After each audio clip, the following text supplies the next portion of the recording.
Assalamualaikum warahmatullahi wabarakatuh. Saya di Indonesia dengan NIM 22040435. Di sini saya akan bercerita tentang legenda Malin Kundang.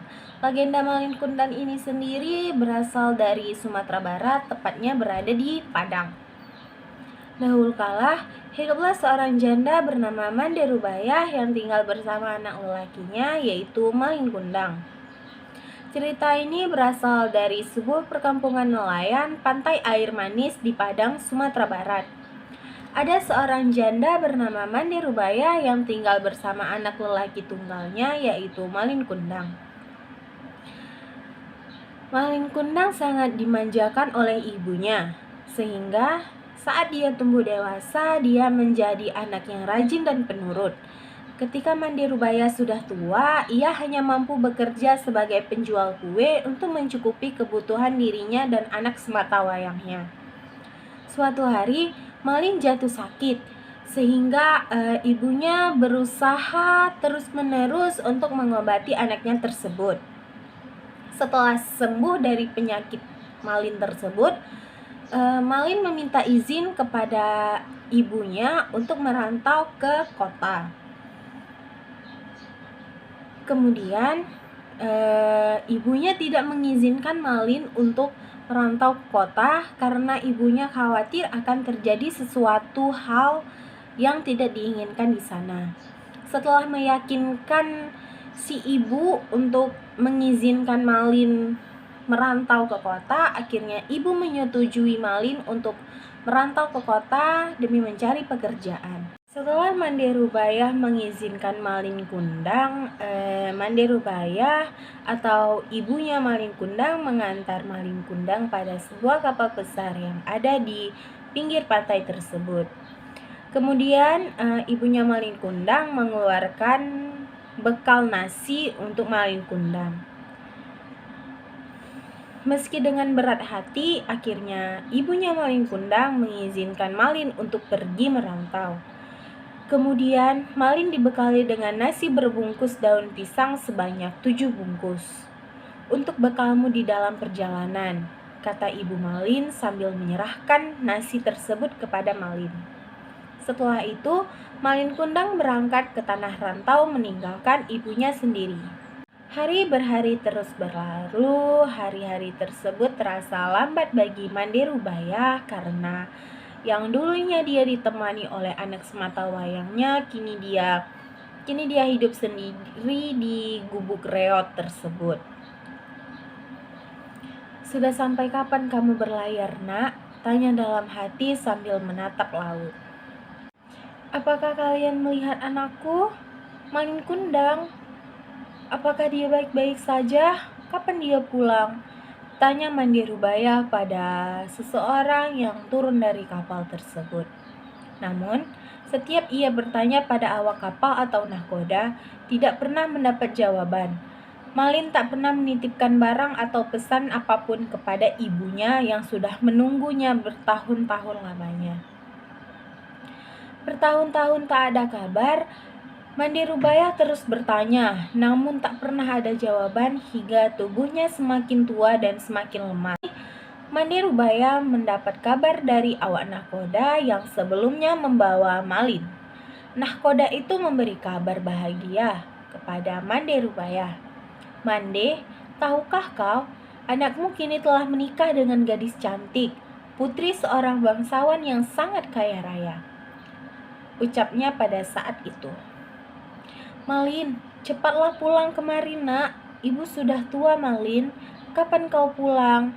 Rintih pilu Mande Rubayah. Ia yakin anaknya pasti datang.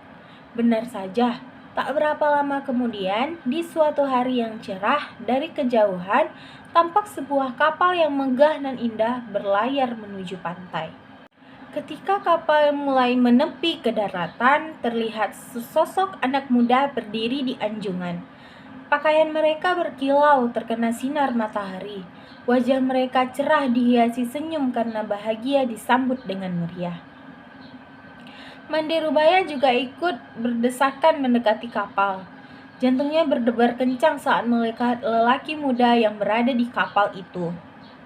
Ia sangat yakin sekali bahwa lelaki muda itu adalah anaknya, Malin Kundang. Ibu Malin terlebih dahulu menghampiri Malin. Ia langsung memeluk erat Malin karena takut kehilangan anaknya lagi. "Malin anakku, kau benar-benar anakku kan?" katanya menahan isak tangis karena gembira. "Mengapa begitu lama kau tidak memberi kabar?" Malin terkejut karena dipeluk perempuan tua rentan yang berpakaian compang-camping itu. Ia tidak percaya bahwa perempuan itu adalah ibunya. Sebelum dia sempat berpikir untuk berbicara, istrinya yang cantik dan indah itu meludah dan berkata, "Perempuan jelek inikah ibumu?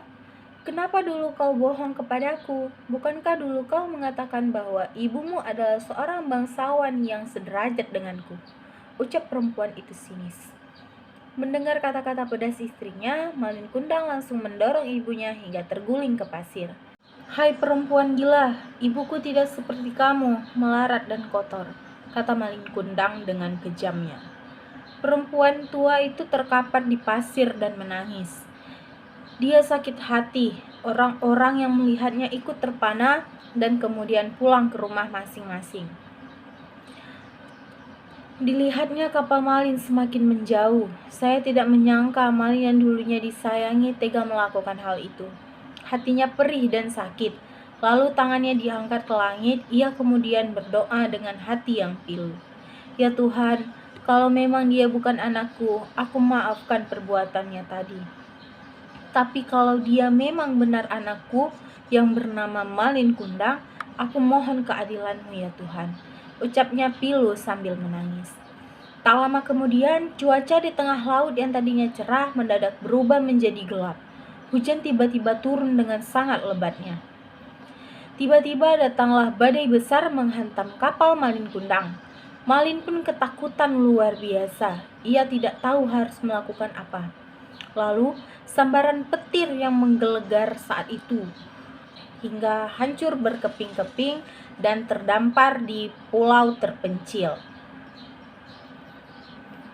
Esoknya saat matahari pagi muncul di ufuk timur, badai telah reda. Di pinggir pantai terlihat kepingan kapal yang telah menjadi batu. Itulah kapal Malin Kundang. Tampak sebongkah batu yang menyerupai tubuh manusia.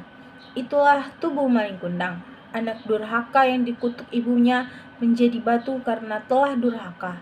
Di sela-sela batu itu berenang-renang ikan teri, ikan belanak, dan ikan tenggiri.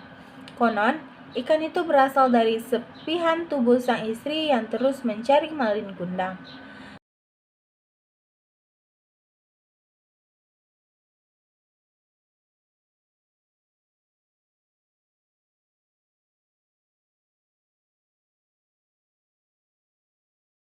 저 건물을 찾으러